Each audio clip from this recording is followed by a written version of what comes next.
You know, I was just thinking of just a moment ago as I was talking to the Wyoming Liberty Group is if you head on out, let's say you have a company and your company wants a baseball team or they just want to look hip. This guy doesn't necessarily have to do this because it's, a sports team. So, okay, let's take a look at this guy right here from Wyoming Liberty Group staring at the camera.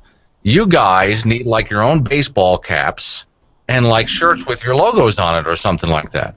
So if it sounds like I'm doing a commercial, I am. Cole Sports, they're located on 4th, right in downtown Gillette, Wyoming. They take care of sports teams, but come to think of it, since they do embroidery, why not? So maybe I'll get something with an American Standard Media logo on it. Hi, how are you doing this afternoon? I'm doing well, and I've worked at places that do have their own ball caps and coats using the embroidery. I'm saying if they had like a Wyoming Liberty Group ball cap, I would buy one of those. I think it's a pretty cool logo. In fact, they have in one of your hallways, you have this tree that has your logo on it, which I've always really liked that painting that goes with it. So, okay, what do you bring for us today?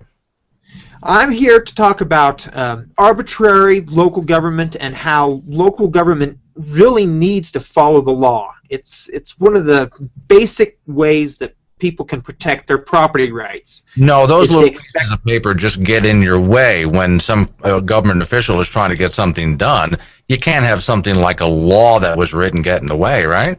Well, in this particular case, the law was the U.S. Constitution.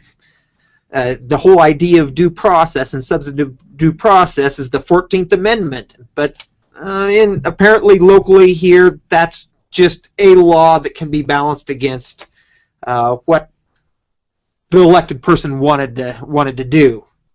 Okay, and let me clear this up real quick for those who are listening to the conversation, just coming in right now, not quite understanding. We're talking about the fact that city governments, not just federal government, will make sure that the laws apply to you, but they don't necessarily apply to them. So you can, you I think, bring to us a certain case that happened, down there in Cheyenne, is that right? Yes, and even worse yet, sometimes you don't know what the rules are until you get before the city government. You might think the rules are one thing, but they change the rules on you. Right. They what this was is a simple rezoning of a parcel of land. Somebody wanted to develop their land and had to go get the zoning changed. And what they were asking for was exactly what was in the land use plan that the state told the city they had to create. But then when the project came forward, the city government said, no, we don't think so. We've got some neighbors that don't like the idea, so we would rather listen to them than the law.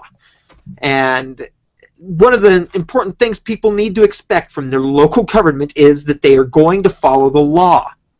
And we have a constitution because this kind of thing was probably going to happen. James Madison said so. He said that the real threat in a democracy is when a bunch of people get together and decide to try to persuade a local government to hurt someone else, to abridge somebody else's rights. And that's why we have a constitution. That's what was at play here. One of the reasons we have a constitution, and the purpose really of the constitution, and most people have never really were taught this in school, but they should have been, the purpose of the Constitution and the purpose of most laws are supposed to be to restrain government, not restrain the people. Exactly, and especially to restrain government that wants to let the tyranny of the majority control one or two people. You know, it's that if we have a democratically elected representative government, those people are there by at the will of the majority, and the threat there is those that lost the election then get their rights taken away by the majority. That's why we have a constitution. Right. And there's also throwing so many other elements here, and that would include influence that happens behind the scenes, which should not be happening, and restrains that as well. You know, there's behind the scenes, but there's also right in front of the government.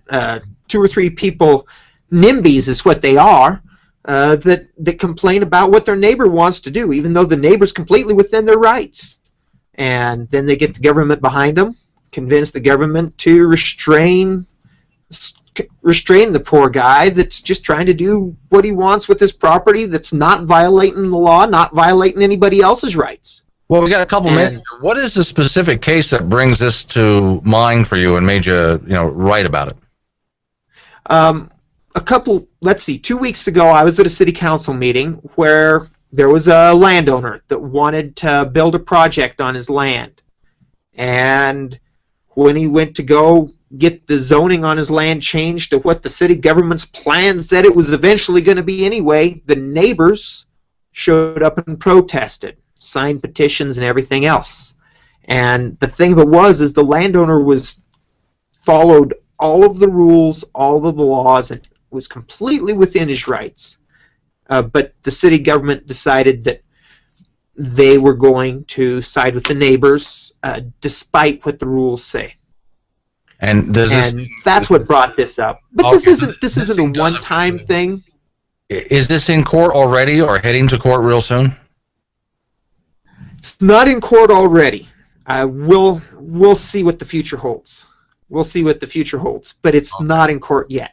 Because I look at two ends of this. Not only does this need to wind up in court, but since we're coming up on an election year here, there's some politicians that over this need to lose their jobs over not following their own laws.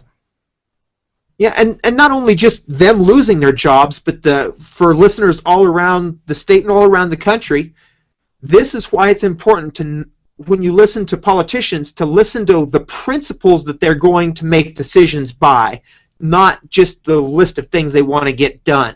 Because undoubtedly, this guy's project probably wasn't on the agenda. It wasn't one of the issues that was before the electorate when the election took place. That's why we need principles among politicians and not just a to-do list. All right. Hey, so that we know that our elected clock again. I gotta let you go because this is a hard break. Thanks for coming on the show again. Good to see you again. Thank you.